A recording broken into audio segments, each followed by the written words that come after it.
જંબુસરની ડાભા ચોકડી નજીક એક ટ્રકમાં ભીષણ આગ ભભૂકી ઉઠતા સમગ્ર વિસ્તારમાં ભયનો માહોલ સર્જાયો હતો. પ્રાપ્ત વિગતો અનુસાર, આ ઘટના ત્યારે બની જ્યારે ટ્રક પર વેલ્ડિંગનું કામ ચાલી રહ્યું હતું.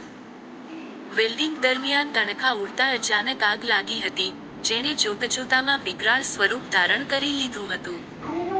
આગની જ્વાળાઓ એટલી પ્રચંડ હતી કે તેની લપેટમાં બાજુમાં ઊભેલી એક બાઇક પણ આવી ગઈ હતી અને સંપૂર્ણપણે બળીને ખાખ થઈ ગઈ હતી.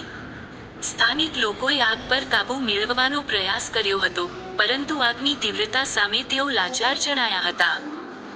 આ ઘટનામાં 2 થી 3 વ્યક્તિઓ આગની ચપેટમાં આવતા દાઝી ગયા હતા. ઇજાગ્રસ્તોને તાત્કાલિક સારવાર અર્થે સ્થાનિક અલ મહમદ હોસ્પિટલ ખાતે ખસેડવામાં આવ્યા હતા.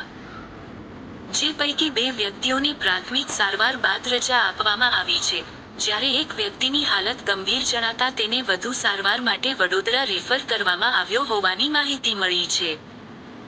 દુર્ઘટનાની જાણ થતાં જ જંબુસર નગરપાલિકાના ફાયર ફાઇટરો ઘટનાસ્થળે પહોંચી ગયા હતા અને પાણીનો મારો ચલાવી આગને બુઝાવવાની કામગીરી શરૂ કરી હતી. આગની ભયાનકતાને જોતા આ મુદ્દે પણ વધારાના ફાયર ફાઇટરોને બોલાવવાની ફરજ પડી હતી.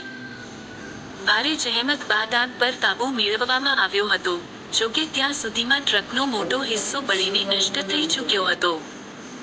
ઘટનાને પગલે મોટી સંખ્યામાં લોકટોળા એકત્ર થઈ ગયા હતા અને ટ્રાફિક જામની સ્થિતિ પણ સર્જાઈ હતી.